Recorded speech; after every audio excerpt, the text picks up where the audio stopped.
You know, legalism is your worst enemy, but also antinomianism is your enemy as well.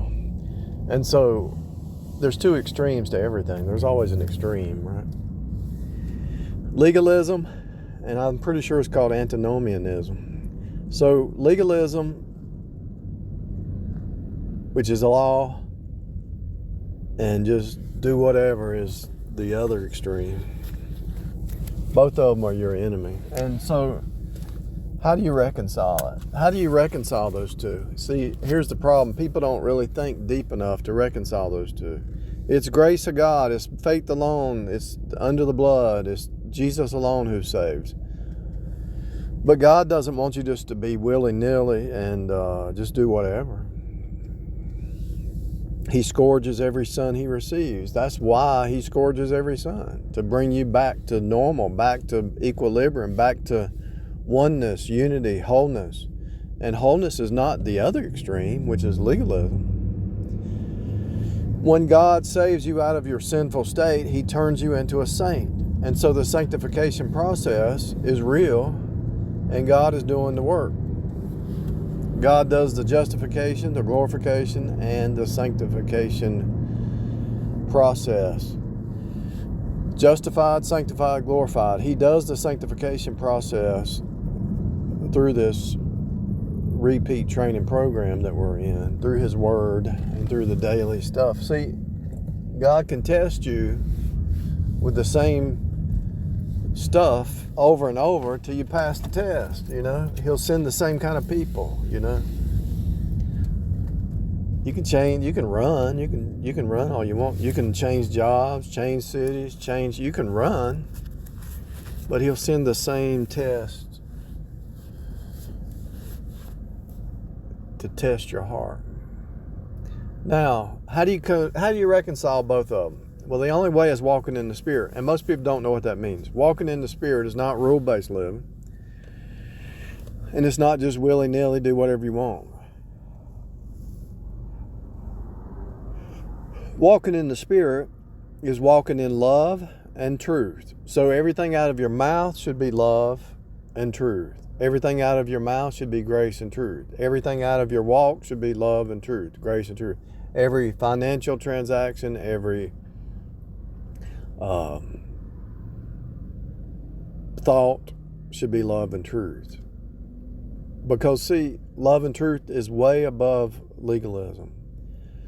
Love and truth, which is walking in the Spirit, agape love, and the Bible truth, the absolute truth from God. Not your truth, but God's truth.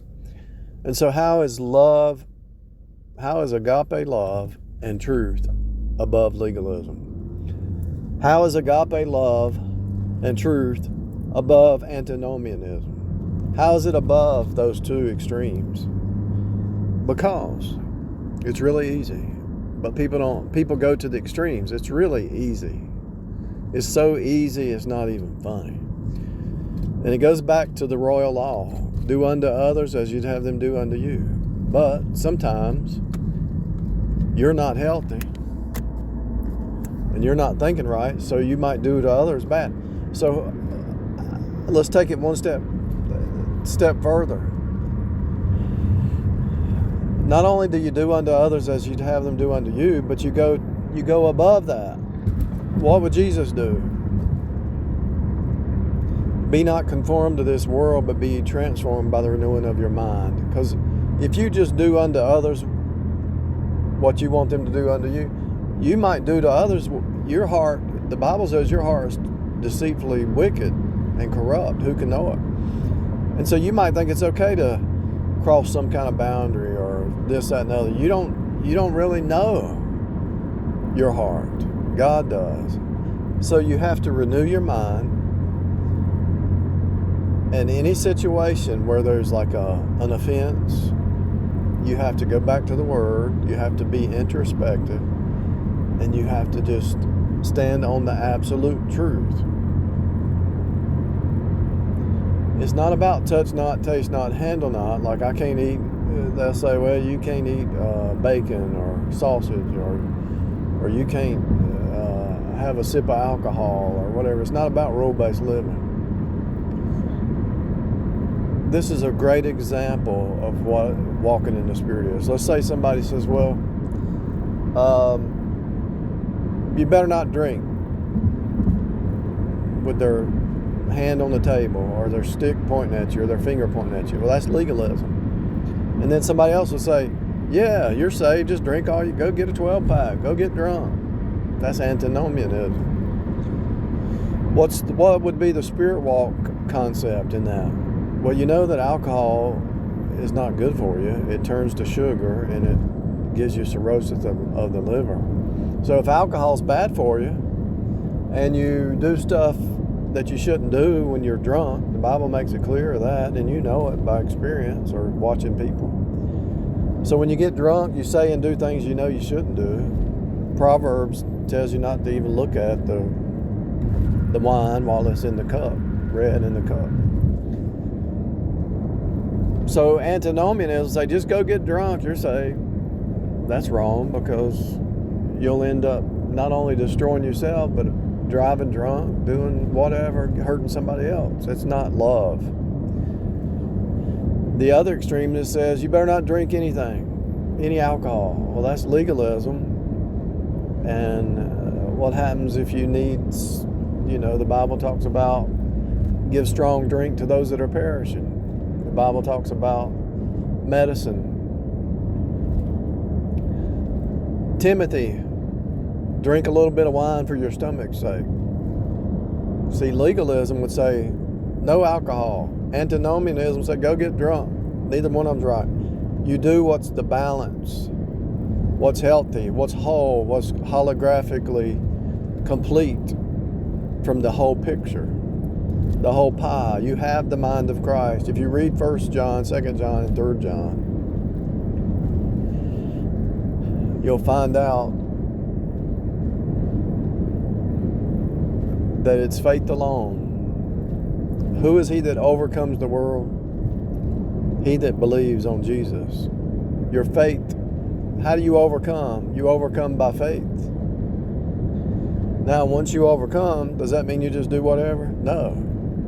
You have a responsibility. As you grow in knowledge and truth, you know what you should do and shouldn't do, and you should be able to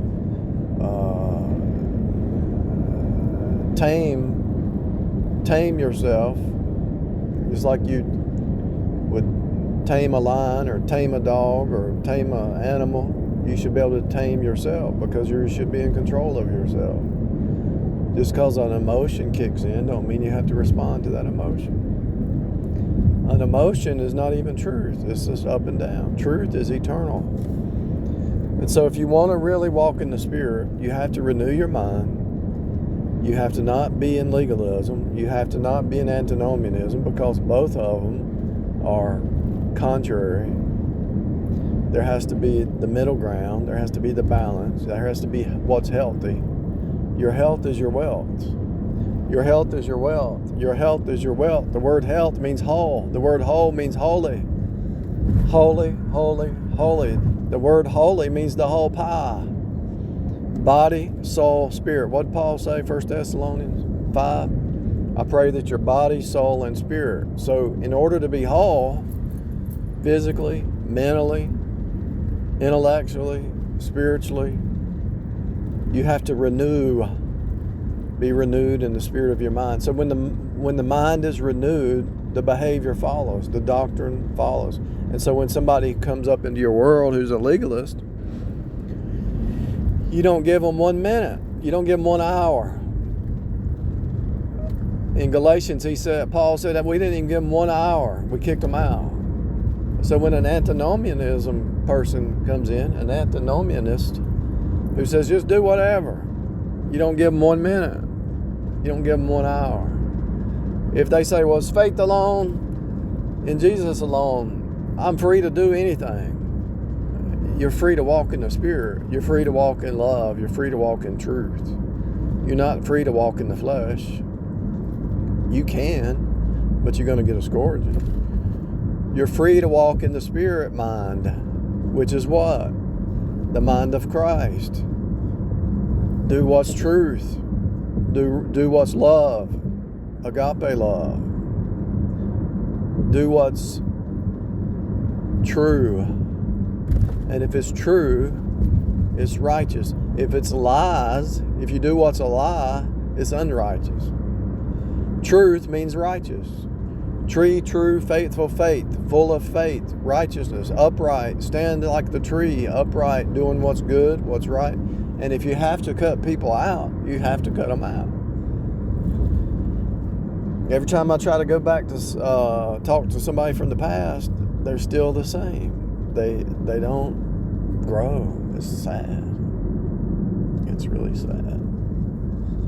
They're still in legalism or antinomianism, or they're still in bitterness or unforgiveness, or they still have their affections set below and not above. They're still in the cycle repeat. They're still in the drama, the Draco-Ma system. They're still stuck in the cycle, round the mountain, round the mountain. They're still stuck in the he said, she said, the gossip, the backbiting, the defamation, the comparing themselves with one another to the hilt, because they want to build themselves up. They're just stuck in the repeat.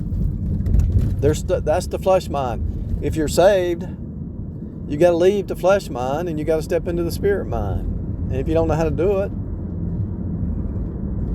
then what's the answer? I'm telling you, you got to do it. You got to move from the flesh mind to the spirit mind, but you don't understand. You don't know how. Well, how? I'm going to tell you how. Ask God, knock, seek, beg. There is a spirit mind. You're born in the flesh mind. There is a spirit mind. God will have to reveal it to you. If you're saved, you have the spirit mind, but if you're still walking in the flesh mind and you truly are born again, but you're still walking in the flesh mind, it's because you're not exercising it. You have to exercise it. Just like you exercise your muscles, you do some push-ups, do some sit-ups, you got to exercise the spirit mind. You got to cut the noise off, the peripheral. The world, the flesh, and the pride life is noise. Their music, their media, their TV, it's all noise. That's all the flesh mind. It has nothing to do with the spirit mind. Because think about it. As long as you're listening to other people put thoughts in your mind that are not saved or worldly wisdom, then those thoughts are going against your spirit mind. You're being bombarded with the flesh mind. And so how are you going to walk in the spirit mind if you're being bombarded by the world system, the flesh mind? How are you going to walk in the spirit mind? You can't. So what are you going to have to do? You're probably going to have to, for a while, you're going to have to isolate yourself. You're going to have to cut the music off, the TV off, the noise off. You might have to cut bloodline for a while. And if you do cut them off for a couple of years, when you talk, you go back, you're a different person. You really won't even be able to talk to them. You really just won't be able to do it. They're not growing. They're stagnated. The water has to flow for you to drink it. The spirit, the unction of the spirit has to flow for you to grow. You can't drink water if it's stagnated. You can't grow if your spirit mind is stagnated. You don't have to record messages like this. You can just record it on your own. You don't have to upload it. But if you speak the truth, it flows. The discourse out of your mouth that's lined up with truth is going to flow and make you more of a spirit walker. You already are seated in the heavenlies. You're already a spirit walker. But the problem is, because you're rubbing shoulders with so many flesh creatures, that it pulls you out of the spirit walk. But that's part of the process. So you got to ask yourself, so when you rub shoulders with somebody who tries to pull you back into the flesh mind, you have to memorize the verses, renew your mind, come up with the answers to respond, how to get away from them. If you can't get away from them, come up with some great responses that shut them down. There's a way to win. And it's renewing your mind, because once you become a new creature, you don't even respond like they do anymore. You're not the same person. What upsets them don't upset you. because they're so caught up in the world. What they're afraid of, you're not afraid of, because they're in just a cycle repeat.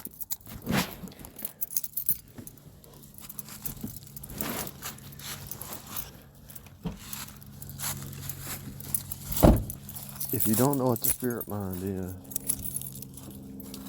and you're saved, you already have it. So what it comes down to is you have to crucify the flesh. You have to die to your own understanding and walk in the mind of Christ.